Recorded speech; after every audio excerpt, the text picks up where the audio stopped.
exchange. There ain't no need to explain. Yeah, it should be overstood. Like when I hop on a plane and I fly over your hood. Y'all should be knocking on wood. Don't make me go against the grain. I ate my Wheaties, I'm good.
They up there fighting. It's crazy, man. Let's get our mics. Oh, mic wasn't even on. Hold on, man. My bad, y'all. We was out here on mute talking to y'all. My bad.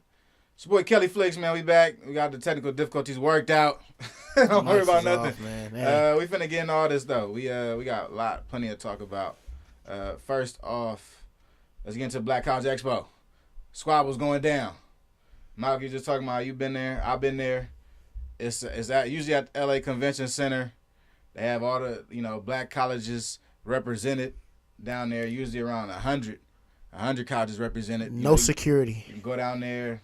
And the crazy part, there is definitely security. This dude right here y'all looking at, man, this dude with this suit on, for sure, bro, is for show security and just not doing nothing. Not doing nothing at all. They didn't pay him enough, you think? I mean, they kids. Like, what would scare you from stopping they fight? Fair. That's my issue with it. I'm like, you should. Well, let's watch it. Let's take a look at it. Here go the squabbles up at Black College Expo.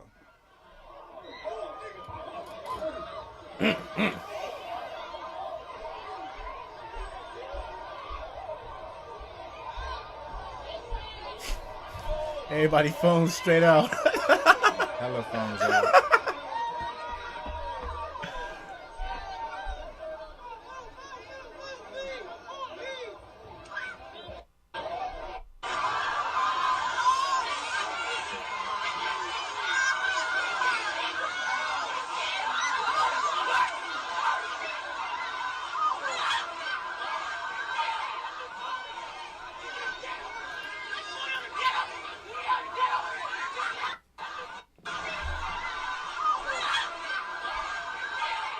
They going up. I can't lie. Hey, all I heard was on the dead homies. I had to replay it. That was too much.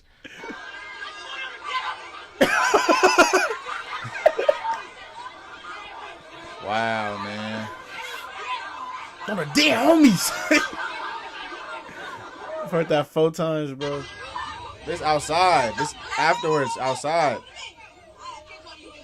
Okay.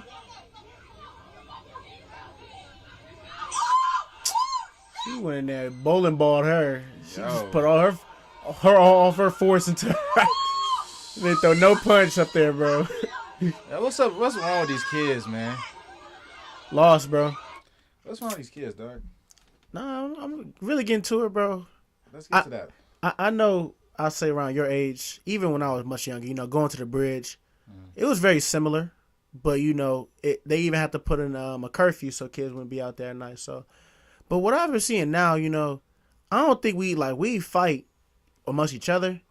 But kids nowadays, this was bad, but kids nowadays be trying to fight security up there. Just be going up there just trying to fight. Because I remember one time I was going to movies with one shorty, and we driving by, and the helicopter's out.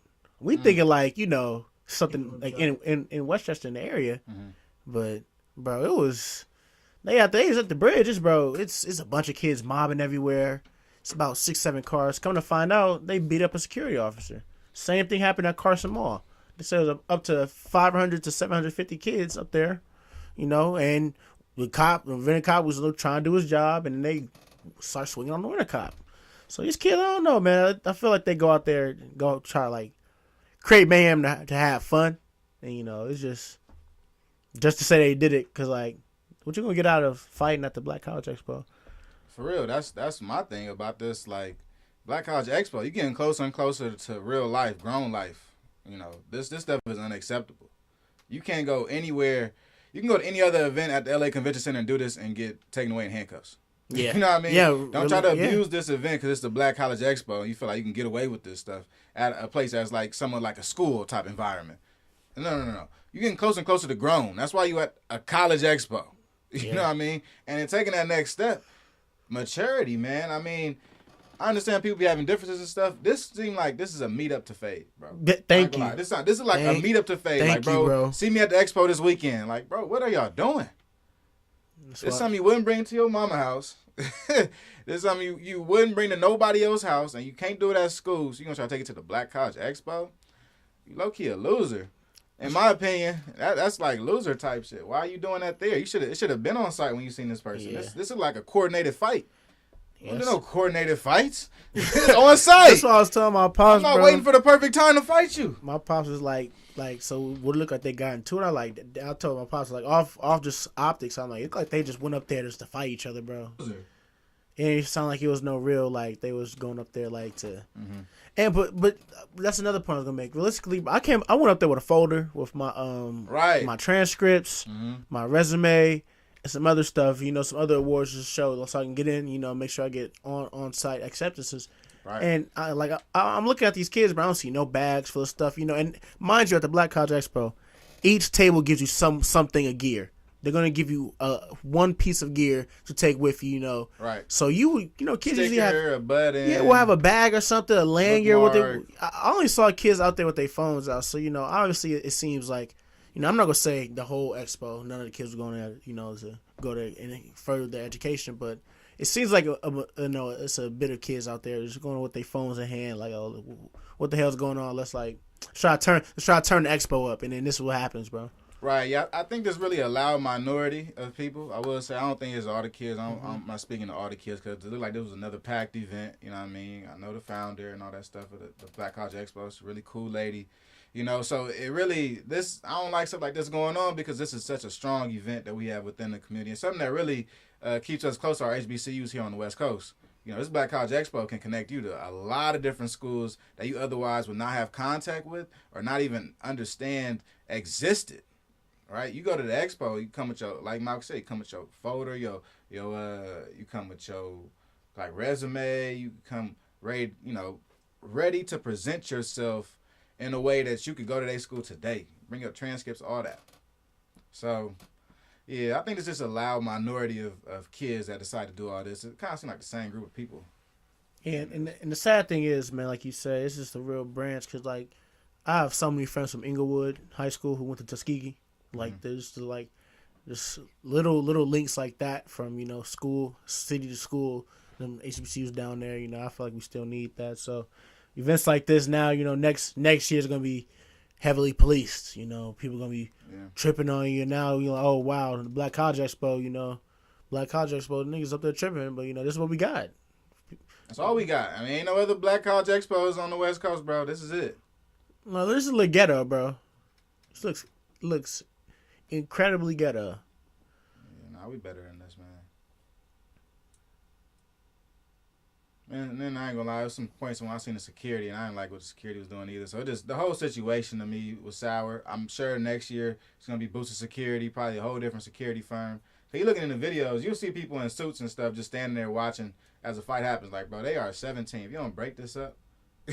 I saw some admirable people that's in there breaking stuff up, but I didn't see them doing that. And that's what I didn't like, man. I felt like even from the adults that were around, I didn't see enough effort. But let's talk about Super Bowl, man. We got to kick it off with that because, I mean, come on, why not? And I feel like that needs to be talked about. It's no reason that the Black College Expo should end in a fight. Cause it looked like this is how it ended. And then, like you said, it escalated outside too, though. Right. So here we go, man. Let's take a look at this, man. Local player out here in the Super Bowl. Yeah, before coming into this Super Bowl, San Francisco's defensive back, Diamador Lenore, made it to the Super Bowl, but a guy by the name of Devon Thomas, that guy right there to the right of him, was his assistant coach at Salesian High School. Now, Thomas, who is now the head football coach at PMA in Downey, explains how their relationship was Super Bowl worthy from the start. Man, our relationship is like a big brother, little brother. And Wicks is belted. Diamador Lenore right there. He believed in everything I told him, and it just manifested. It just came true.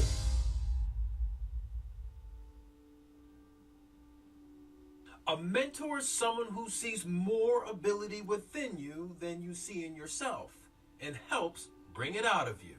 That's what Devon Thomas saw in 49ers star Diamador Lenore. I knew Diamador since he was a little kid. You want the best kids, you got to go and see the LA Sheriffs, the LA Demos. There's a couple of those. Inglewood teams. Jets. Come on, man. Baldwin Hills Bruins. So he's playing with the 12-year-olds, but he killing them. I'm like, man, who Folks is at that? LA Demos. Los Angeles Diamador Democrats. believed in Coach Thomas and joined him at Salesian High School. And it was there a bond was built that would never be broken. He come to me for everything. We talk about everything. Confident or whatever, we talk about it, we hash it out, we make sure it gets settled. And because of Coach Thomas's guidance and mentorship, Diamador's success flourished, leading him all the way to Super Bowl 58. Stafford over the middle. Intercepted by Lenore. Diamador Lenore with the pick. In my personal opinion, he may be the 49ers unsung hero. And Diamador like that, it That dude be making Debo plays in the right Super here. Bowl. He did something this year too. What do you think he will say about you? Impact. He was a real motivator, inspirational person around, Los Angeles, California. If I can give anybody advice, just stay loyal. It went from sharing meals, from sleeping on the floor, to now we led to the Super Bowl.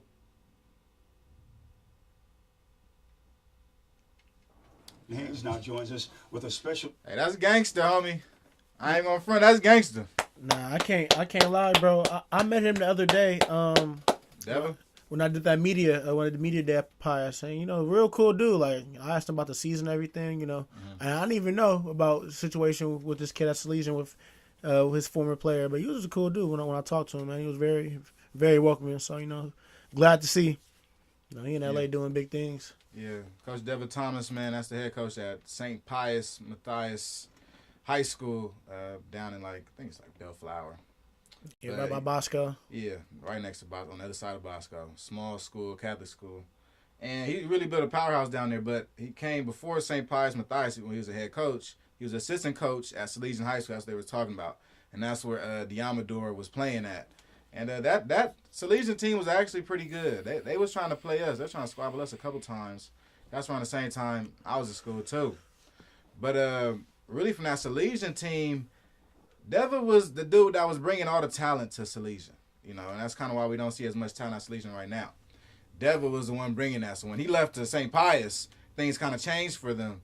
But a couple of his guys like Diamador, man, they're just making plays on the next level. You love to see stuff like that. And it's really like it's like the story that you always wanted. You know what I mean? We got Dory Jackson for sure that's in the league. We got others too. But a guy like Diamador too is just like, wow, like it can really happen. No, I think next up, you talk to people. I think Roderick Pleasant, next up from Sarah, and even if it isn't football, track, because he's two sport athlete. I think he got some reps towards the end of the season with Oregon. So I saw some of his plays on Instagram, but just like you're saying, like the idea of if you stay focused and you excel in football and down in South Bay, it can't happen for anybody. Like Right. the odds of getting to the league is much easier, and it starts from even Snoop League being real. Filming this past year, Snoop.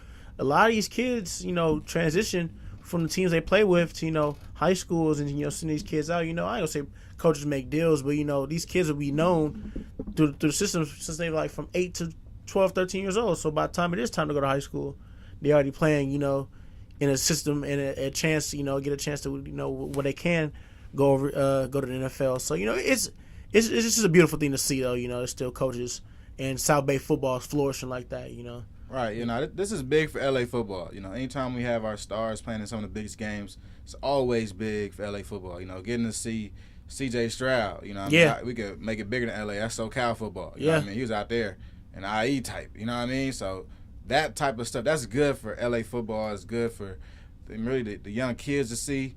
It's good for the guys that paved the way, guys like Devin Thomas that was, coaching these guys up.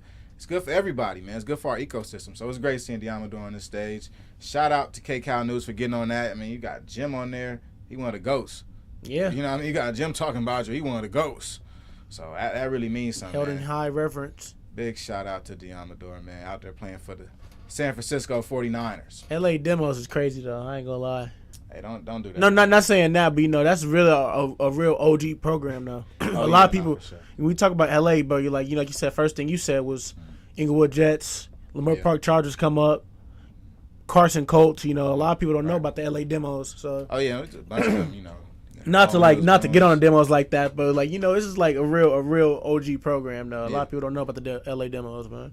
I bet you ain't know Vince Staples. He played in Ogjaff for a little bit. Well, that's crazy. Mona Park. Nah, he played for Linwood. He said in an interview, but Linwood was one of the teams. Then he went over to Compton. He played for Linwood. He played for Compton Titans. Was Linwood the Vikings, if I'm not mistaken? Maybe. Maybe. They were purple.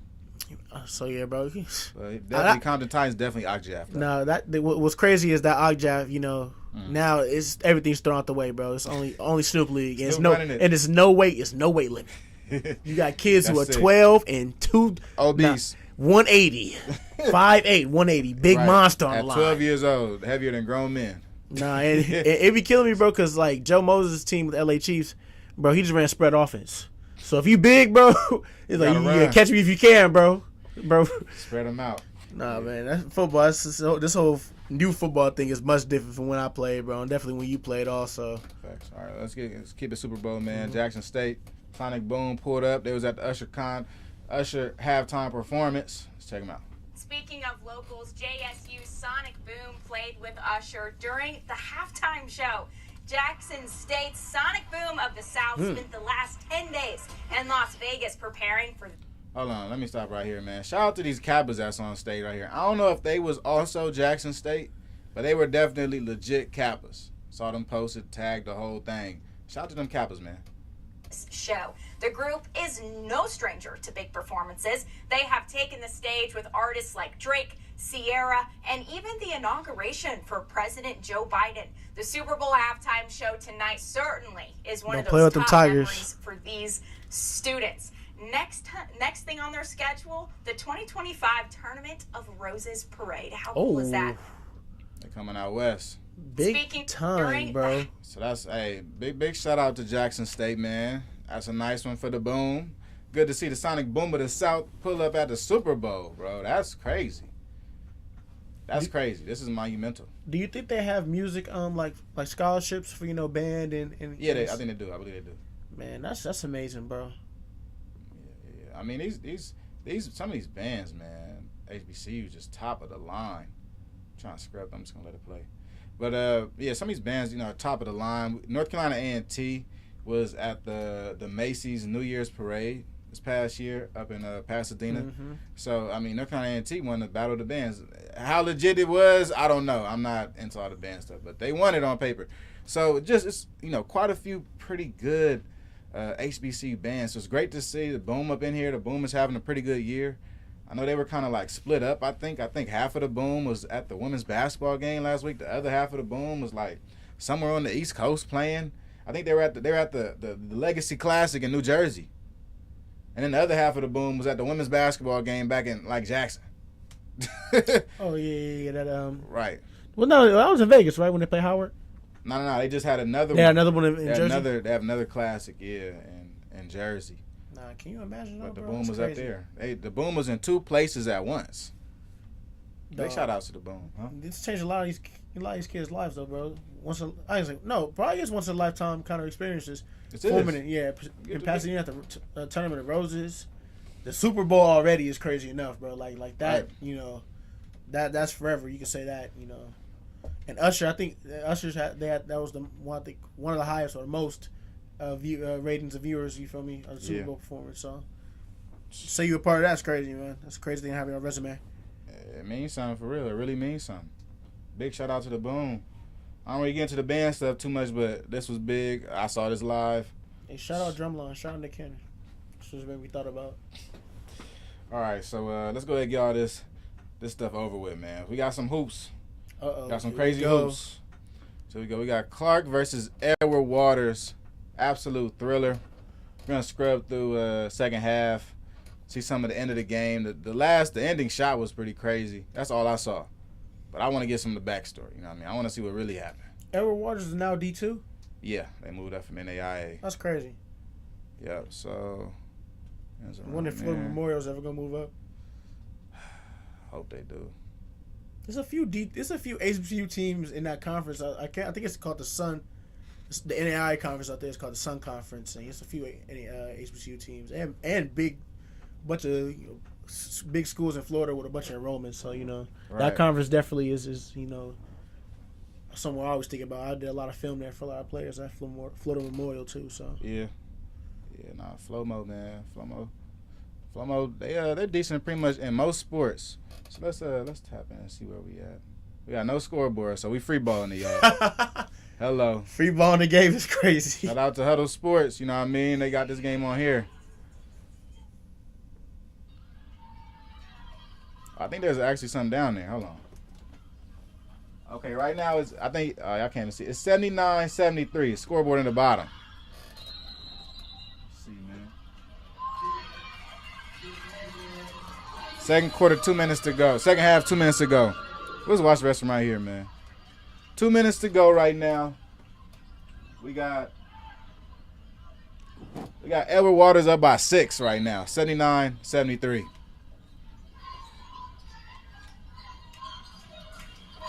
I like that purple orange for Edward Waters, bro. Nice color scheme. It's dope. You don't see that often. Boy, think he's Steph.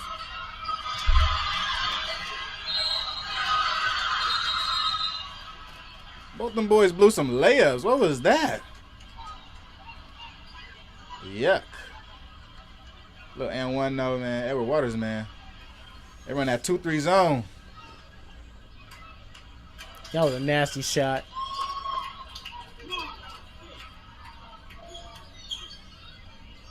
Oh, wow. Pushing everything, bro. Spicy game. Is Clark known for their sports flicks? Basketball. It's just basketball? Good at hoops. Yeah.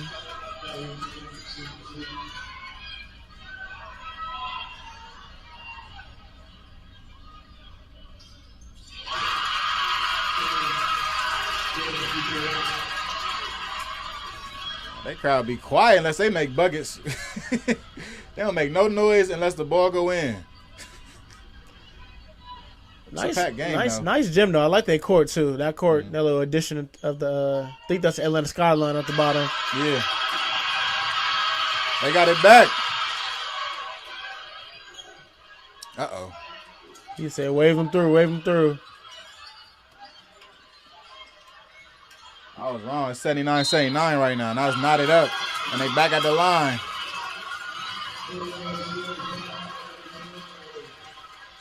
They scoreboard was missing the bowl. That kind of threw me off. But it's tied up, though.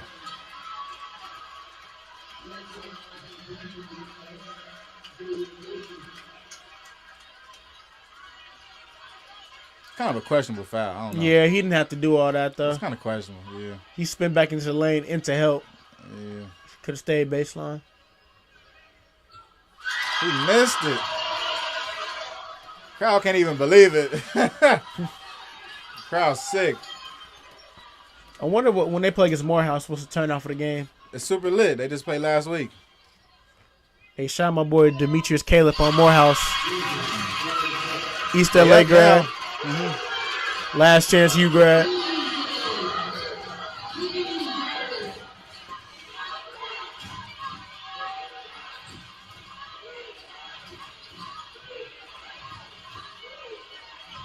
Oh, good double cross.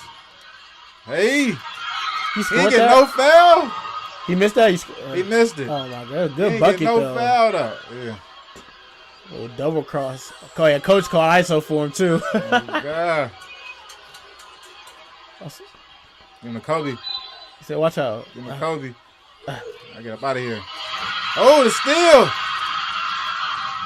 Hey. Oh. Clock up.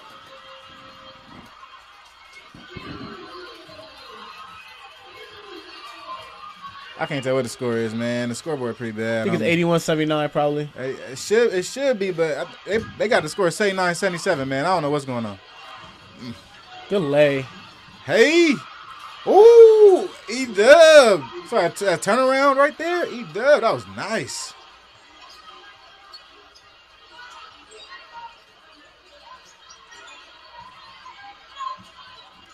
They hooping now. Ooh, good D. They out the zone. Hey, that one! Oh my God, that turnaround was nice. Ooh. Yeah, that spin was nice. I ain't gonna lie. By E-Dub. Let me see this N1. Man, come on, man. You behind on me. Man, that little screen in front of me is hard to see from there. That's how they went up, man. Oh my God. Oh, man. He almost got ripped. I'd be mad. I ain't gonna lie. I'd be hot. We go back. That was a good defense, man. We gotta see that again, man. Hold on, man. This shit only jumps 30 seconds at a time. Yeah, huddle was crazy, bro. Oh my God, this is not good for playback. All right, we not. Well, fuck it. We're all right. Huddle. Only college coaches watch huddle, homie. Strictly for college coaches. All right, but here go the lay. Yep. The lay coming up though. The lay was crazy. Went through 3 people. Crazy touch. Hey. Hey.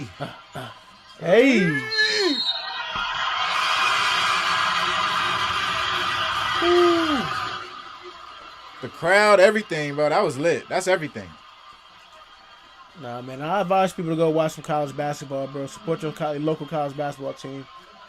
All right. I was at Dominguez Hills, bro. Some good games I've been going to up there. You lit, man. Jeremy Dent been balling. Mixtape on the way, bro. You already know. Nah, he averaged like 29 in this month or something crazy. Yeah. He had an off game and still at 25, bro. We gotta get the boy. We gotta get the boy to Morehouse. He's at the Morehouse. They D2 also. Nah, he ain't going nowhere, bro. Green light at Dominguez. Man, can play some SIAC ball. I'm putting him tomorrow too. See him go crazy.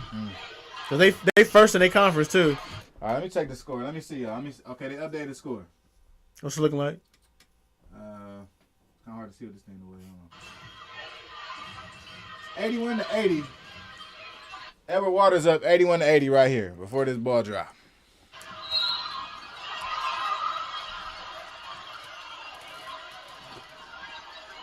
Edward Waters up 1 point, y'all. 1 point. We got 58 seconds to go.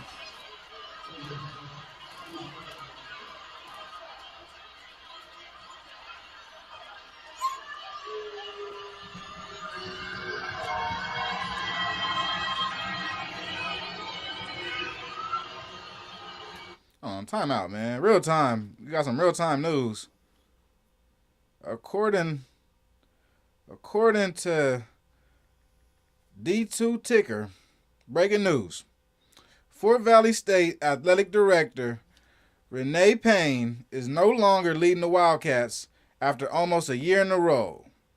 Coordinator of Student Athletic Success, Daphne Johnson, will serve as interim AD. Bro, what is going on? We was just talking to AD Payne. Wow. You said Fort Valley State? Wow, the athletic director, I guess, resigned after 1 year. She was literally just telling us on the spaces. She was telling us she wants to get She's almost there. She's almost to her goal. But she wanted to get full scholarships for the football team so they can compete with the top of the SIAC and some SWAC teams, stuff like that. She ain't planning on leaving, man. That's what I'm saying. She ain't planning on leaving right now. Something else going on. What's your theory? I don't know. Something else going on, though, because she's supposed to be here for the long term. She's talking about her relationship with Coach Gibbs. You know, fam, you try to take him, but she kept him. He's still there. Like, nothing has changed. I'll talk to the homies tonight, man. Let's finish watching this game.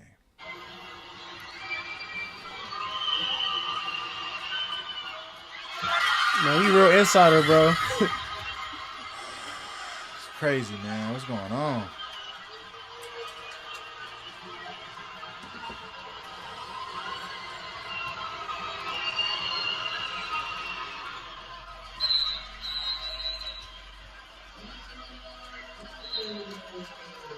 Little timeout. Go ahead, jump 30 seconds. All right. 82-80. Edward Waters is winning right now. Around 50 seconds left, roughly. Clock ain't really being updated.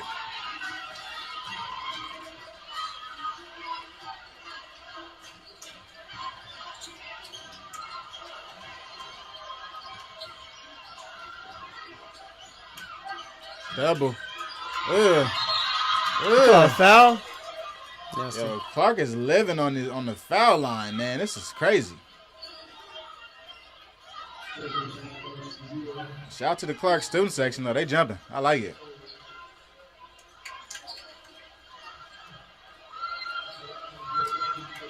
Yeah, man. Shoot the free throws already on me.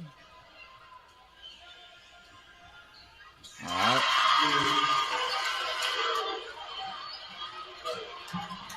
Got 30 seconds left.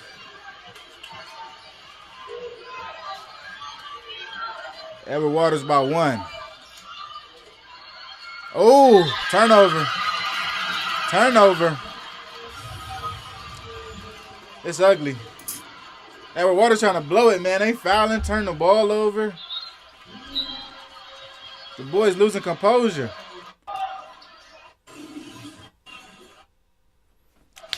All right, here we go. I think this is might be the last possession. We got, I think, 16 seconds to go. Edward Waters up by 1 point.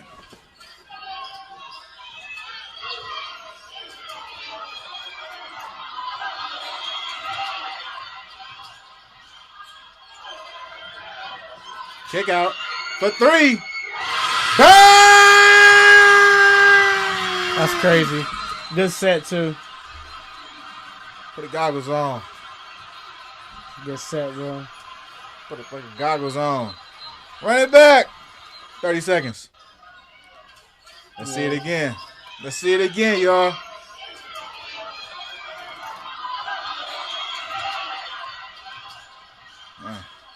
He held way too much, though, bro. Yeah.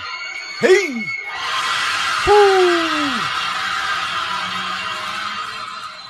Yo, he should have been kicked that, but oh well, though. He found him. He held way too much. He was trying to get his own shot. On Edward Waters off the corner. Because he didn't have to even do all that. Are you talking about defensively? Yeah, he didn't have to do all that. Look, Yeah. he caught no man's land. Yeah, he wasn't stopping nothing.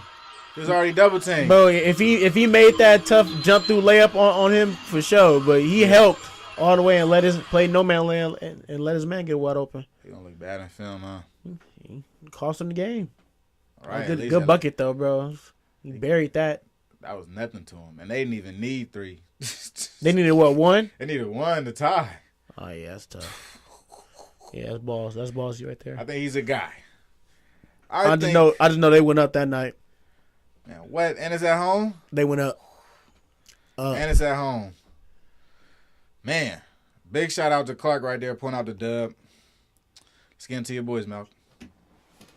Uh-oh. Favorite HBCU team? Jackson State men's basketball. Go Tigers. Mo Williams got a lot to say. Let's listen in on what he got to say, man. And grind one out, you know. But I think we just got to buckle down and grind one out, you know. Salute. I see y'all trying to move the ball out there. I like that. Salute. Sound like my man Darvin, bro. Oh, we said we just gotta put our pants on and put our belt on. Like, oh yeah, oh yeah, you think so? Like, nah, it's no more like questioning no more, bro. You just gotta do it. If it was just to say we gotta do it, bro, come on, man. Like, you gotta come up with a better answer to the media. Salute. See, Give the Darvin ham. See y'all moving the ball out there. I like that. Like, bro, what are you talking about? You gotta buckle down and grind one out. You know, typically when teams are struggling like we are now, even when you win, it's not going to be pretty. But you got to do all the small things to get out on the floor, diving on the floor, taking charges, sprinting back on defense, making the extra pass, attacking the paint. Some of those things that we haven't been doing consistently. In the second half against Southern, we made a valid effort to make sure we get in the paint, and we shot a lot of free throws the second half. So when you're not making shots, you have to get to the free throw line, which we have. And it's just about our mindset, just switching our mindset, switching our game plan, how we play. One thing about struggling, you can't do the same thing over and over and over and over and over again. You have to make change. And that's the process that we're in right now. We're making change, and the changes in our mindset of how we approach the game.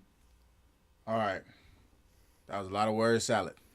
Yeah. A lot of mindset changes, maturity.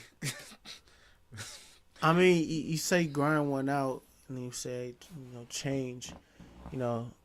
That seems to me like kind of like conflicting, because if you want to say grind one out, that means like you kind of, in my opinion, that means you sticking to what you know, what you got. We gonna stick to that. We gonna have to just grind it out. But then you talk about changing. I ain't gonna lie.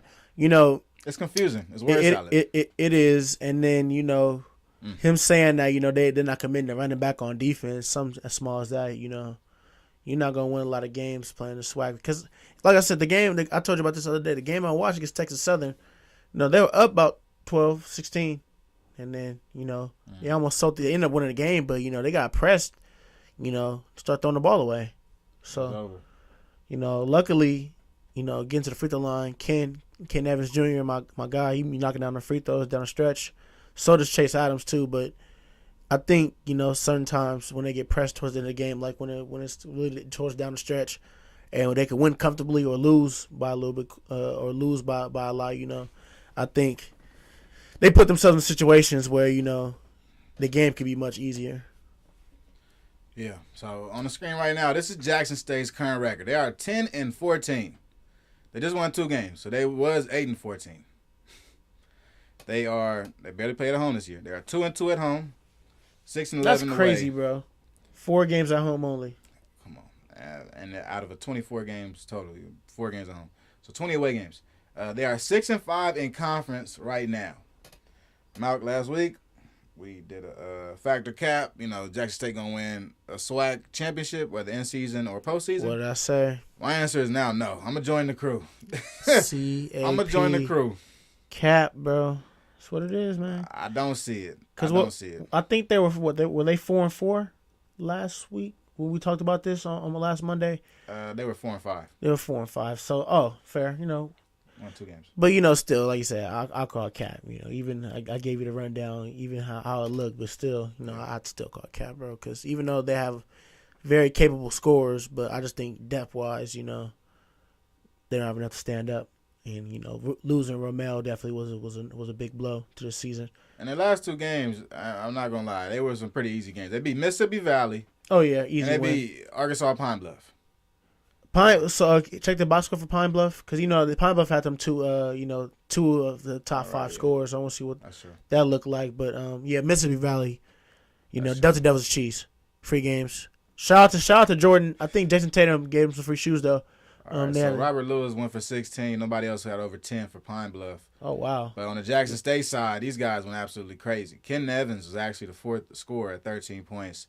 Kevion Hunt went for 14. Keontae Cornelius went for 17. Jordan O'Neal went for 17. The bigs. Jordan O'Neal, yeah. That's the guy who plays for Mel. We'll see. What did it say for Jordan O'Neal's any 3 points taking no threes. Oh, yeah, that means all mid range. Big man buckets. Now, he got a good face-up game, bro, for mid-range, homie. He be getting to it. He definitely stepped up with the minutes he's got. And what anything for Chase? I can't see, I bro. didn't even check Chase. Nah, Chase got that big fan base in Europe, bro. I can't lie. Oh my god. That fan page, bro. Shout out Chase Adams fan page. I ain't gonna lie, they do some good content. But yeah, he posts everything Chase do. I think Chase didn't play. Oh wow, DNP for Chase Adams. Yeah, Chase didn't play. I don't see him on this sheet. But man, I don't know. It's now or never for Jackson, bro. I think this team's definitely capable of making a late run. And we talked about this before. SWAC tournament last year, Texas Southern went into 8th seed and won it. So, it's definitely one game at a time in the SWAC. It's not like it's a super overpowered team, and they're about to walk through the conference tournament. It's about placing well and one game at a time, and really coming down and making shots. And if Ken Evans really can turn it up in the conference tournament, which I do think he will, regardless. If he catch fire, bro, it's gonna be crazy to see. Well, next couple of games they play Florida A&M.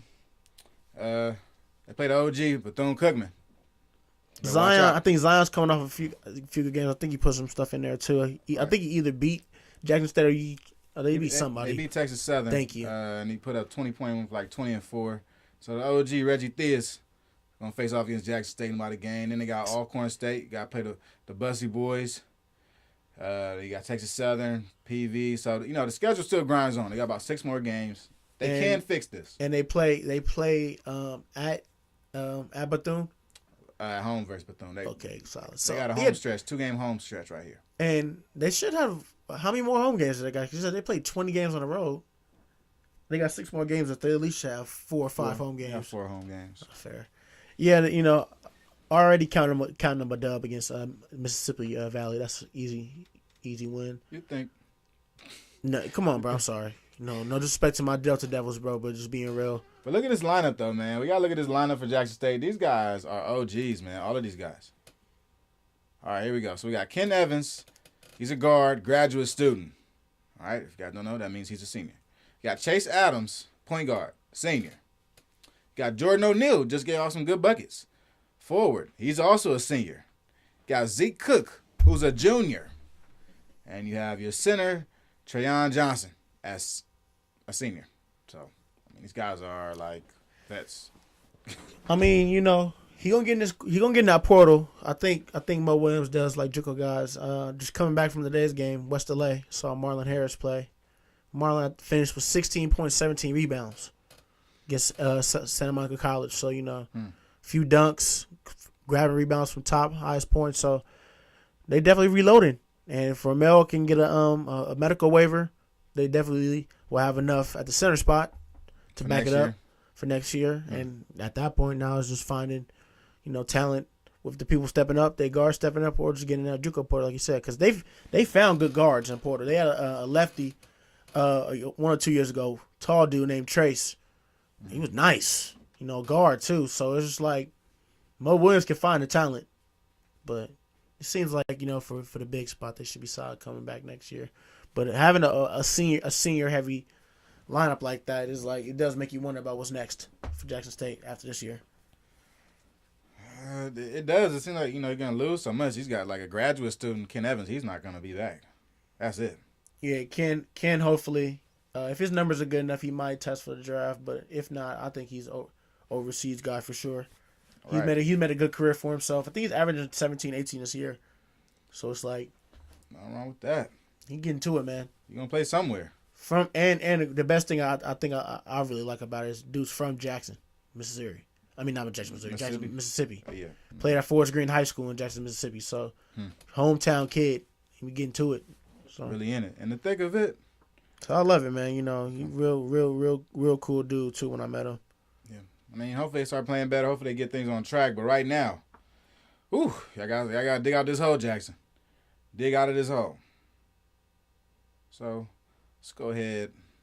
Let's take a listen, man. North Carolina A&T's defensive coordinator hopped on Blue Death Valley this week.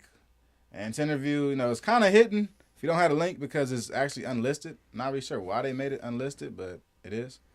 So it's unlisted, and I'm messing everything up. It's unlisted, but we're going to sit back, Found some good stuff in there. The defensive coordinator's name is I forgot his name, but they call him Jay-Z.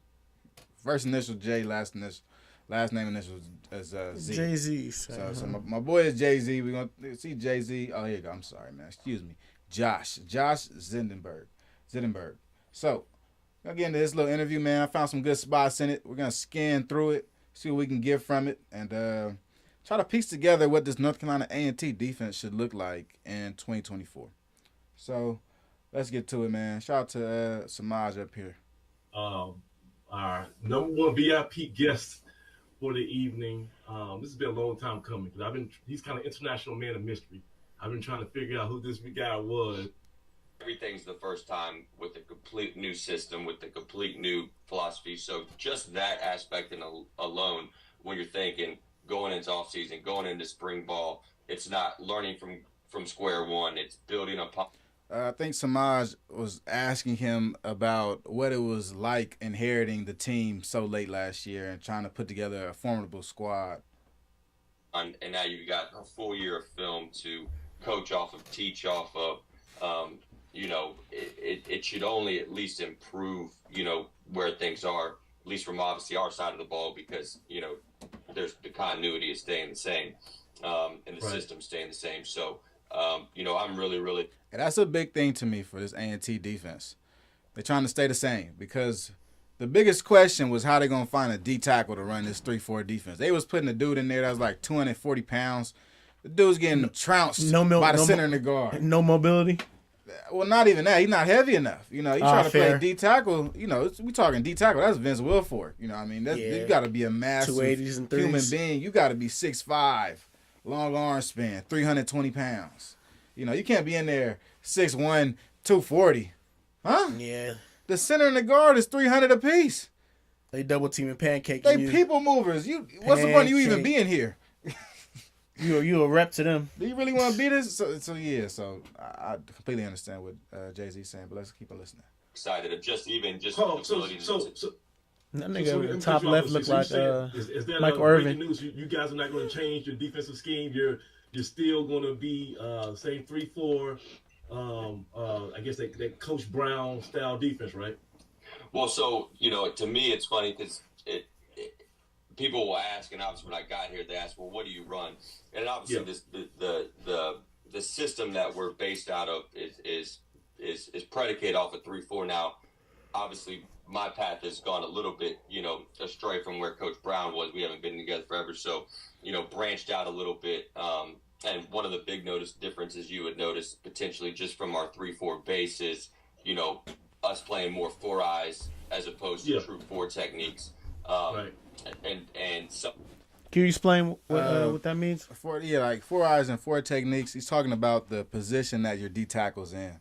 So there are some, wish I could pull up a chart to show it, but basically when you're playing offensive line, on top of the center, the guard, and the tackle, there is a different point of their body that represents a different position for the defense. Mm-hmm. The defense would line up. The defense lines up like inside of like the guard's inside shoulder. That's like a 3-eye, like stuff like that. Okay. Certain positions are aligned with the offensive linemen. They're parts of their body. So really what he's talking about right here is that they didn't have a heavy enough D tackle to actually play the nose guard. Essentially, the guys that they have needed to play in front of the guards, not in front of centers. A guy that you want in front of the center has to be like a battering ram. So when you're talking about a 3-4 defense, right, you got your 3 defensive linemen, and you got 4 linebackers. Yeah. So your 3 defensive linemen, your nose guard in the middle of the defensive lines over the center, your other D tackles, or technically your D ends, would be in between the guard and the center, or right in front of the guards, right? You're either going to pinch that gap, or you're going to usually stay there. You usually wouldn't widen out too much farther than the guards. And 3-4 is more or less for running, stopping the run or pass coverage, rather. Because 2 outside linebackers and 2 middle linebackers sounds like more or less, you're putting people in the box. Right. I would say 3-4 is really meant for speed, because you're erasing a down lineman to have another guy stand up, which probably means you have better linebackers and linemen. Mm-hmm. Right. So since you have this wealth of good linebackers, or even DBs you could put at linebacker, you go to this more attacking style. You have more guys standing up.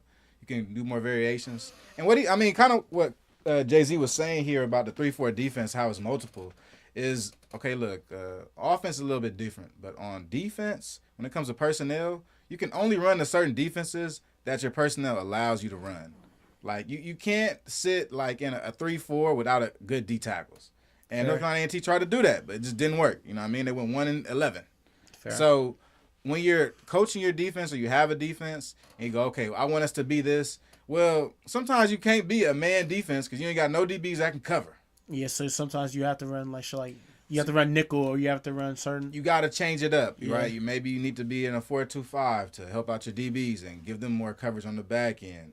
You know, you don't need as many linebackers, only 2. Or maybe you go into a 3-4 because you have more speed on your defense and you want to get more guys in there that could go in participate in this attacking defense. Like a 3-4 is an attacking defense. Mm-hmm. You're not just going to send 3 down linemen all day. You're going to blitz one of them 4 linebackers. Yeah, that's what I'm saying. I have to think about that because there's no way you're going to have 4 linebackers you put all of them in coverage. Right, You're usually going to send somebody or bring stunts. That's for an attacking defense. You can run some cool zone blitzes with it and stuff like that. But yeah, what Coach Jay-Z is essentially saying is that his defense is called multiple because in the 3-4, to me, if you got 3-4, you can run multiple defense because you have a lot of different linebackers and safety types that can go back or in the box, right? They can sit back at safety or come in the box. And if you have that type of personnel, you could do whatever you want to do on defense. We see in the NFL all the time. You know, Dallas Cowboys move Marquise Bell in at linebacker. He's a safety. They put him at linebacker, now he ends up with 112 tackles. You know, so it all depends on the defense. That is just based off of, you know, who you have. It's a little bit more easier to, you know, to find the gaps, not have to find, because it's definitely more difficult to find true 2-gap guys, especially at the college level, and even more so, you know, at, you know, the FCS level. And not that it can't be done, but talking about them big uglies. When people ask, I always just tell them, you know, we're a multiple defense, and you know, if you really looked at the stats defensively, the amount of 3 down we played, you know, it was probably 15%. I mean, we really were more of a 4 down, you know, we call it a bench front, but it's basically an under. But I just tell people, listen. The under front, so I mean, you got your 3 down lineman, and you got a linebacker on the edge of the lineman that's standing up at the line of scrimmage. That's your under. So, I mean, you know, it's just kind of like more like attacking style stuff. It's going to break down a little bit more than we'll skip forward some, y'all. Again, at the end of the day, our job is to put the players that we have and that are available in the best position possible to be successful. And whatever we need to run schematically to win this game or give us the best opportunity to win this game, we're going to win it. And if you look through our track record and my track record at Ball State, you know, and kind of what we put together there, you know, I would say you could cut on the film and you could be like, oh, they're a 3-4 team. And then you could cut on the film 2 weeks from then and you'd be like, oh, they're a 4-2-5. And then you could probably look at us 2 weeks later and you'd be like, oh, they're a 3-3 stack. And again, it's all predicated off of, you know, again, just trying to figure out, hey, do we have the players to execute this? Yes, we can piece that together.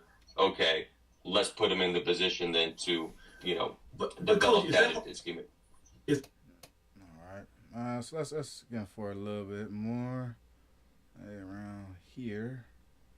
That came in prior to last season, you know, the reality is it's truly our first class as an entire staff together, and we feel really strong that they're going to be the foundation, and what, you know, in 3-4 year times, you know, we're looking back and they're like, oh wow, how did A&T get to the point where we're in the quarterfinals and we're in the semifinals and God willing, you know, we're in Frisco, Texas for a national championship, and you know, that's kind of what we sold, and we don't feel like it was a used car salesman type of sell, but it was a honest, legit, true sell. Like, listen, y'all are going to be the ones that A&T has already solidified themselves and put them at an elite level and height, but you know, there's always another step to be taken, and when they're like, hey, how did that next step occur? Y'all are going to be the class that could say, yeah, we were the class that took it, you know, from here to here. And so, you know, super excited again about just the young men that are still here and where now, you know, the trajectory is for them, because I do think there are some young some young talent across the board that maybe took some lumps, but also showed enough to where you're like, listen, give them another year or two, and we got a guy. And now again, the difficulty is now just trying to make sure that they, don't leave because of how just the nature of college football is, and they put up, great numbers. Because I can tell you right now, there's some guys that I think, after the end of this upcoming season, it wouldn't surprise me if they came in my office and were like, Coach, I got my DMs flooded with people telling me I can get this, and this. Yeah. Because there's some guys that I expect really big seasons out of, and know they have the ability to be, and coach, different type of guys. And I mean, all right. So I'm gonna pull up this sheet right here, break down some of what he's talking about when it comes to different positioning for a defensive lineman. Because I'm not perfect. I don't know everything, but here's the perfect chart to break down what he's talking about. So he was talking about a 4-eye, guys, and that's gonna be on the right side of the screen. See, the 4-eye is gonna be right in between your guard and your tackle. So that 4-eye position was a position that they felt that they did not have. They didn't have the heavies in there to play that. You kind of see what I'm saying now, Malk? Okay. The head, the shoulders all represent a position. So when it comes to D-line, and D-linemen go like, yeah, I play this or play that, they'll really break it down into these. I'm a 6-eye. I'm a 3-tech. I'm a 2. I'm a 1. I mean, but I used to think it used to be A-gap, B-gap, C-gap. Well, it is. Those are still the gaps. Okay. But these are the positions of the defensive lineman. Of what they probably excel at. Because like same thing with receivers. They got the X receiver, the Y, and slide. the Z. The same differentiation when it comes to defensive line. Mm-hmm. So those 4 eyes, they're missing 4 eyes. They didn't have a nose. They didn't have a 0 either, guys. So A&T was out there playing with, just literally a bunch of linebackers that love to attack guys because their defensive line really couldn't hold up. You're saying you're playing a 3-4 with no nose guard. Yeah, you're not getting no pushback from the nose guard. So I get exactly what you mean now. Yeah. You're saying that sitting in the guard with just double teaming this nigga and pushing him up the field. Take him out of here. Yeah. We just got to deal with the 4-eye. The 4 eyes, he said the 4 eyes are no good. So he's telling me the whole D-line not good, really. Yeah, you really pushing them big O's out the way. You have to deal with, you said, linebackers making plays and tackling. Running around. So let's skim for a little bit more. It's a pretty good interview, though, guys. I hope everybody can go check this out. It's on the Blue Death TV, man. It's Blue Death Valley doing it. Samaj up there in the top corner. My boy Mike say look like Michael Irvin. You killing me, bro. What look like Mike? Cocaine Cowboys. And again, it just kind of goes into, okay, listen, as you start to rank and order guys. We need. All right, this would be our first round. This would be our second round. Okay, at what point do you get to where, all right, is this portal guy going to be a better option than this high school guy?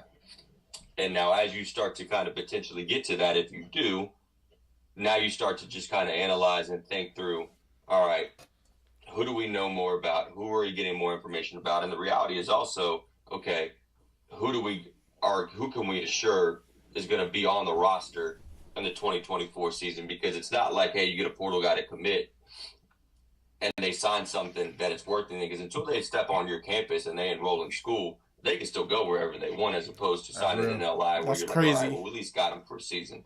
So say that again now. So you can get somebody in the portal, and that's still not binding?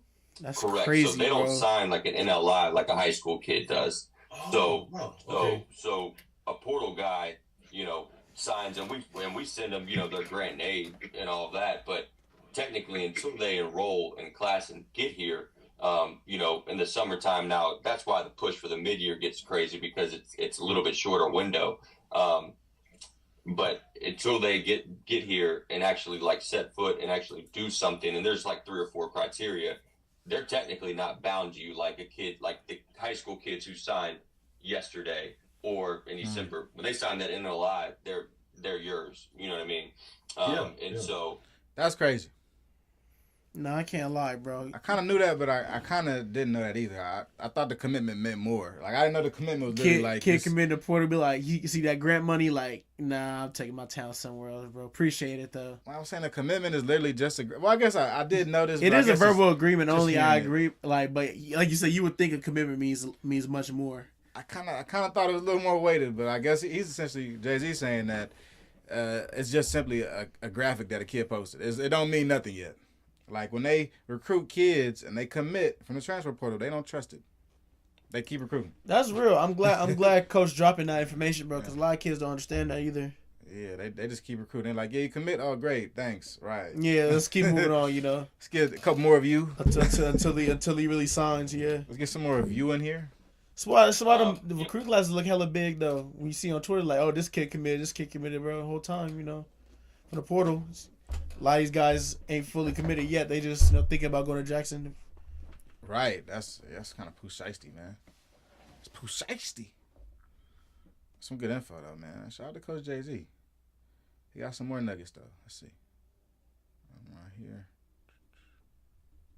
There's obviously a DNA and a trait, an aspect that he provides to where, you get three guys that I feel like, you're going to be like, man, they've got three interior guys, and hopefully right.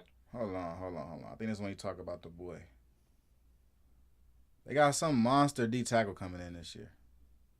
This when you talk about him. Who I'm really excited about as well is didn't have, I don't think currently on the roster in terms of just, traits in regards to a Keon Webb. I mean, we haven't had an interior guy. Well, I mean, I don't want to sit here and act like I know all of Banks history, but we got an interior guy that's literally 6'6".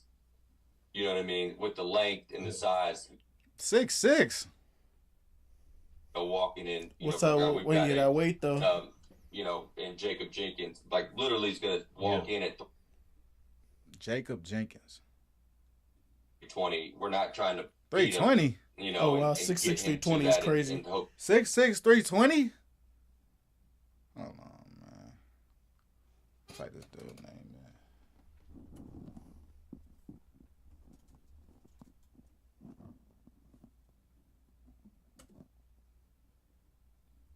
Jacob Jenkins, Union High School, class of 24, 6'3", 320. All right, so he's not 6'6". He a little, Coach talking about he about to start. That's what it sounds like for real. Oh God, let's check it. Let's watch the tape, y'all. We here. If I was him, I'd be happy hearing this interview. 3 months ago, so this gonna be the 4-eye for them. They're looking for a 4-eye. He's the guy, huh? Jacob Jenkins, 6'3", 320. He's gonna be the D tackle up at A&T, but he's a high school guy, though, man. I don't expect him to really play. I'm not gonna front. You're gonna be a freshman. You playing against some big grown men. We're gonna get some regular snaps. Not every time down. Not every play. All right, let's see what he do though, man. Oh, he played a 4-eye. All right, he D tackle. Wow. Okay, nose guard. Putting his weight on people. The boy's strong. Good push. I like the way he fires off the ball, man. He gets off the ball fast. Good pressure.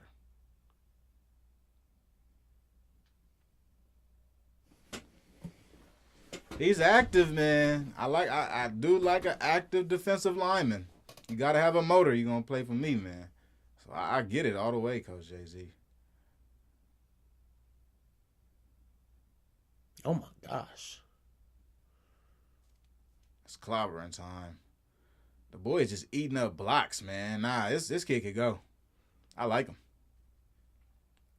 He eats up blocks. He tackles people through blocks. Just saw him defeat a cut block. Wow, for a TFL. Yo. You still see him playing early? We'll see how he adjusts. Some of this stuff, too, is maybe he's a rotation guy right now. Maybe he's not the true starter yet, but I know for offensive and defensive line, that usually takes longer to get a handle on things. It's the physical aspect of it. That's fair. You might be a really good high school kid. You might come out, and the offensive line is way more physical than you, got a different mindset, and they start throwing you around. It seems like they don't got nobody there right now, but of course they're going to reload for that. Well, the O-line will be all right, but they definitely got to find someone on this D-line.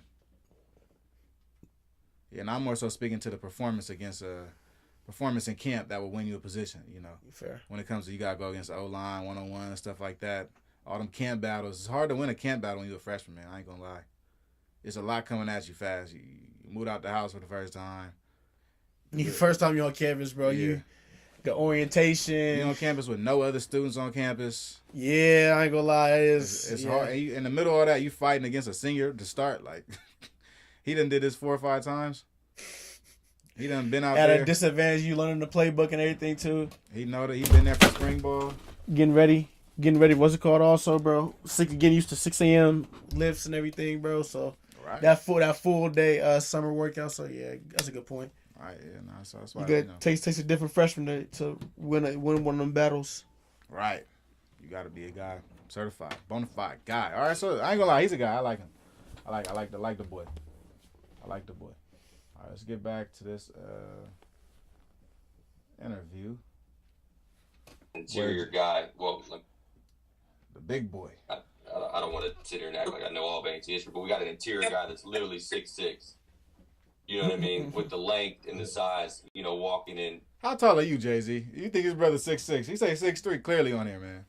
You know, from ground, we've got a, you know, and Jacob Jenkins, like literally he's going to walk in at 320. We're not trying to feed him, you know, and get him to that in hopes of time. You know what I mean? So, and then Chris Kinsey to me, who I'm really excited about as well, is that's an impressive guy. Yeah.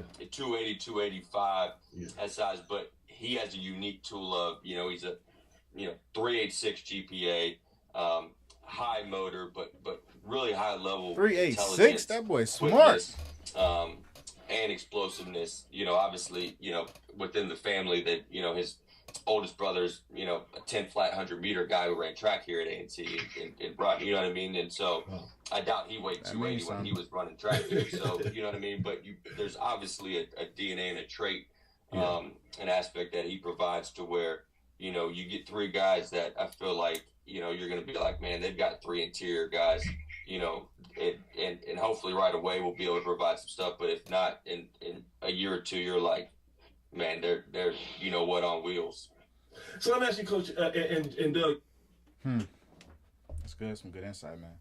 All right, we can move off of this. And we move. All right, so I'm going to hold off on the FAMU head coach interview because we just watched his interview, so we kind of got to spice it up, man. Got to spice up my life a little bit. So, let's watch some film. Don't get spicier than that. All right, so North Carolina Central, they starting quarterback this year, Walker Harris, right? This guy's going to be starting after Davius Richard. Lefty. I was talking to my boy Damien off air, and I told him I had some concerns about Walker, man. I wasn't sure if he's going to be the guy. So Damien, his son, actually played against Walker Harris for 4 years. And Damien's son never beat Walker Harris. It turns out Walker Harris was actually a stud in high school, had a ton of options, and chose Central because it seemed like a better place for him to play and get playing time early. We're going to check out some Walker Harris highlights, man. We got to just see it. In high school. Did you know was options FCS or FBS? Apparently he had a couple FBS options in there. But as a high school guy, he came out during COVID. So he had a tougher time with recruitment. But he chose Central because he thought of his opportunity to actually play early. So now here he is like his junior season, sophomore, junior season. About to start for North Carolina Central. So let's check him out, man. This is Walker Harris. 3,300 passing yards, 36 TDs in his senior season. The lefty. He let that go. Oh, that's a dot. I like that. That was routine right there. Looking. We're unload. He has a pretty strong arm, though. The boy gets it there. Even if it's late, he gets it there.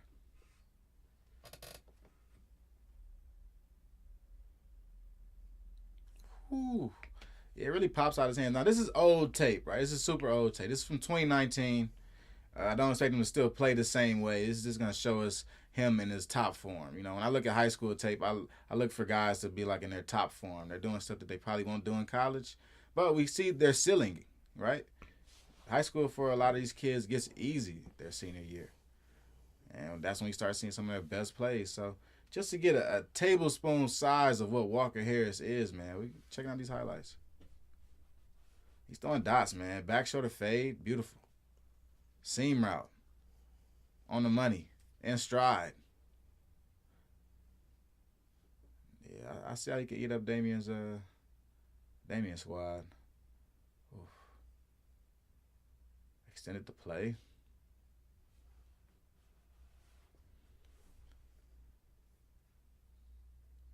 I ain't even gonna lie to you. This tape is crazy. What state is this? North Carolina. Wake Forest, North Carolina. Wake Forest had to offer. I ain't gonna lie. They had to show some interest because the boys going crazy. No way, bro. Throwing dots out here. Like, the ball is getting to every spot possible. This is crazy. Wake Forest passed on this in town. The boy throwing dots down the street from Wake Forest, huh? Wake Forest facilities. Oh my gosh, that pump fake was crazy. Now Wake Forest facilities is nuts too. They are. I think they said donors put up to $50 million to $100 million per year. Wow. So for it to only be 6,000 kids going there, the way they sell kids to go to Wake Forest for other schools is, bro, just the elite athletic facilities and how much the donors put into NIL and oh my gosh, and just certain, all the athletic facilities. So I watched a little clip on that. But Wake Forest is dope. Yeah, I've seen enough. This boy got it. He got it. When he unloads the ball flies out of his hand. It's not even a question about it where the ball is gonna go when it comes out of his hand. It's like a magnet to the receiver, dude. I haven't seen one duck. Yeah, he ain't throwing one bad ball. Look at the ball placement on this. Come on, man. That back shoulder fade was crazy. This one's crazy too. Look at this one right there. The out. Yeah. The boy Walker Harris, man. Wow. I ain't gonna front. I'm blown away, homie. Yeah, what did Central finish with last year? You said what? Like, what do you mean, their record? Yeah, they lost like 3 games. Still pretty elite. Yeah, they really almost made it to the celebration, but they lost to Howard though. So Howard went to celebration bowl this year. Howard, yeah. Dang, man, where you been? Yeah, did they whoop on Southern? Or am I tripping? Southern. Nah, Southern lost. Who did Southern lose to? The boys all over the place. Now Southern had a big game that lost to somebody. I think that was SWAC West Championship, if I'm not mistaken. I might be wrong. Man, that's a couple years ago. So this past year, though, it was Howard FAMU. Let's watch the game. Let's update now, y'all. Howard versus FAMU, man. Celebration Bowl. Let's watch it, man. Look for an ATM from our let's catch the boy up, man. So FAMU won the Celebration Bowl. Do you know that? Yes, FAMU was killing in the SWAC East. I don't remember that. Yeah, so they won the Celebration Bowl. They are the kings of HBCU football until otherwise. Really feeds off his emotion. They know that if he's playing well, they feel like they can beat anybody. Biggest game of that young man's career starts right now. I'm tripping, bro. That was what's it called? Ian Wheeler. Woo! Look at that boy. Boy, moving.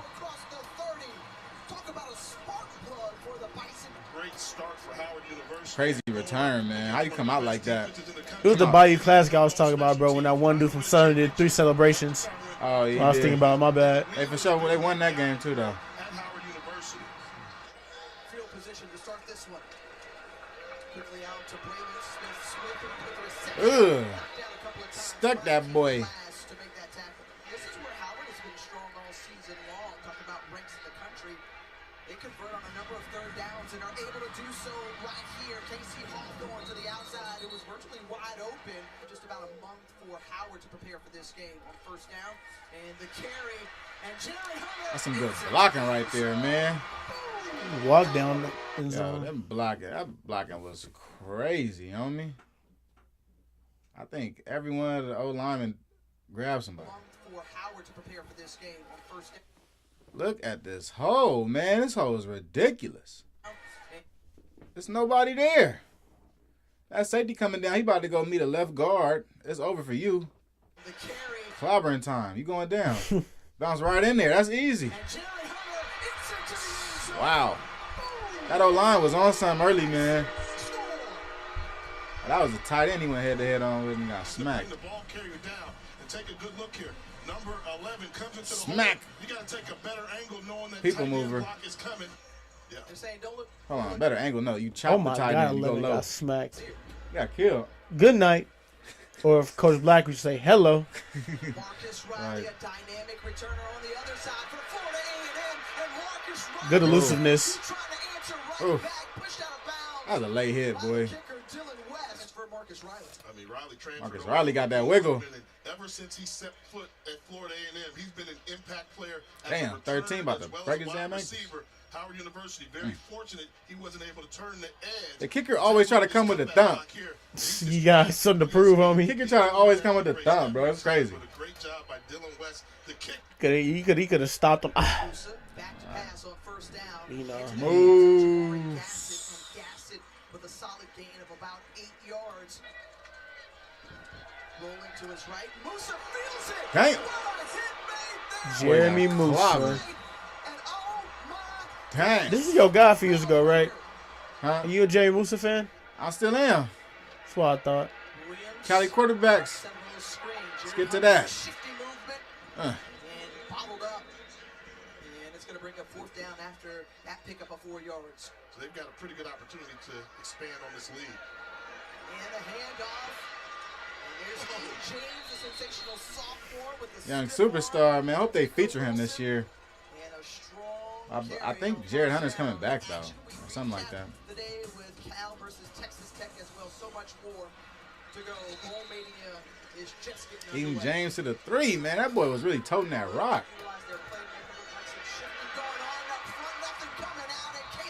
And my boy Casey. How's that not a That penalty? boy too cold. Hey, now this nigga. How is that not a penalty? Niggas hating. They don't want to hear that. Did not close enough where you don't let that go. Maybe the quarterback had said that center might. Hey, Jay's that one dude. Coach, I touched the ball. I touched it. I hate that touched commercial, it. bro. I touched it, coach. Nigga talk about. The ref gonna be like, all right, I'm a return. No, bro. The ref was too late to overturn the call, anyway. bro. Go play defense, young The ref fella. gonna tell you to stop being a snitch. That's Like, what he finna tell you. the ref trying to go home too. Like, hey, bro, shut the fuck up, man. We're not gonna be here all night now. Come on. I touched it, coach. That boy's skating. You know. And he's tackled and brought down once again. Offense got to get going, man. That's first quarter. All right, let's skip to the end. Fair. When you come all the way across formation, he sees the guy, so he stops. I'm not going to run in there. Skirt. That boy moving. Javon Morgan waiting Oof. to. Boy, think the NFL? Good He nailed tackle. it. Good tackle. So netting points out of that drive are the Bison today. And that one jumped. Oh, I forgot about that. Dang. Carson Hinton saw the eyes of Musa. Damn, Moose. Receiver bubble screen. Forgot about that pick six. Give me that. Yoink. You knew that was coming the whole way. Bubble screens are so crazy, bro, because if someone really reads that shit, dog. It's over. By Carson Hinton. To the crib. Shit, your homie from the Raiders had the best play of the year, in my opinion, bro. Except from the Ravens? The Raiders. Oh, yeah. You went Caught crazy. the Jack bubble, Jones. bubble right hand going the other way. Right. Play action underneath Mid-air. the screen. They set It was up crazy. for blocking is Terrell Jennings and Jennings. One of those creative play callers, as we've underscored here today. Quickly out to Dean, and Dean who has had some big Good spin. Oh, that was crazy. Oh, that spin is crazy. Put that boy in a cycle. FAMU lineman get upfield, boy. Oh. Beautiful. That spin was crazy. Screenplay, and then what he threw right now, give him an old flea flicker. Right there, get it back to him, guy. Perfect. Wide open behind the Easy. secondary. All you have to do is catch it and throw it and get it out there. Gutsy call in that situation, but Howard needs to take advantage and set up a big return. How big is the leg of She took the grab, bro. This nigga did Naruto run. Look at this guy. Hey, what was your touchdown celebration, Flex? You said what? What was your touchdown celebration? Randy Moss opened the curtain. Good shot. Williams going backwards. Flag out. Oh, it's an ugly pick. We're about to find out Uh-oh. right now. Flex. Uh-oh. Too much ESPN. Copyright. He cut the ESPN off. They try to cut the stream down. They cut our water off, folks. Oh, they try to cut the water. He said, hold on, that's ESPN. I know that. Hold on, man. They tried to cut our water off, man. I think they tried to. Still say we lied, though. Let's see, man. Oh, they turned this unavailable. Let's see if they let us back in. Yo. Damn. I don't hear nothing. They cut us off.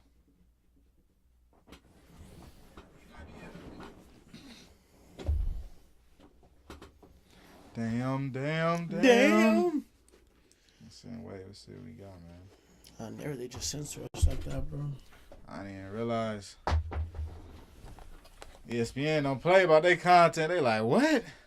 Oh, these little niggas is doing what? You say you finna do what with who? That's what you not finna do. You over here enjoying black content, my nigga? On Black History Month? Is that the Celebration Bowl? Oh, no. Give me that shit, nigga. I need that right now. Why would you think that was okay?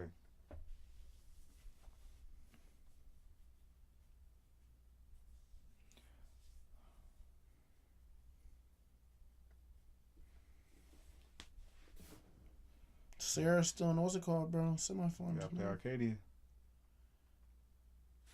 And then Burns lost by 30 to Damien. The quarterfinals. Wow. Sarah really might win a championship, and then you can't say nothing. I can't say nothing about Bernard though. After that, there ain't nothing to say no more. We got us division though, man. We not playing nobody. That's true, but still championship. It'll help. You know, the nigga's still under 500. Like, it's so much shit that's wrong. Okay. Everybody get to go to the playoffs now, bro. Never they really get us out of there. Get us up out of there, bro. Yeah, I guess that's it for the night, nigga. What'd you say about Burners though? 30, nigga. Damien. Y'all lost? Hell yeah. What the fuck? They went out to Damien and got their ass for nigga. Niggas ain't the same, man. Yeah, they saying Taj might leave, go to Westchester. Yeah, they don't make them. Wow. Wow, they suck too. That's what I'm saying, but they Nigga, said suck. that's always been the plan, bro. That's been the he 2 always years. gonna, Yeah, 2 years. Daddy, that's why. Yeah, 2 years. And he trains there daily after school. Oh my God.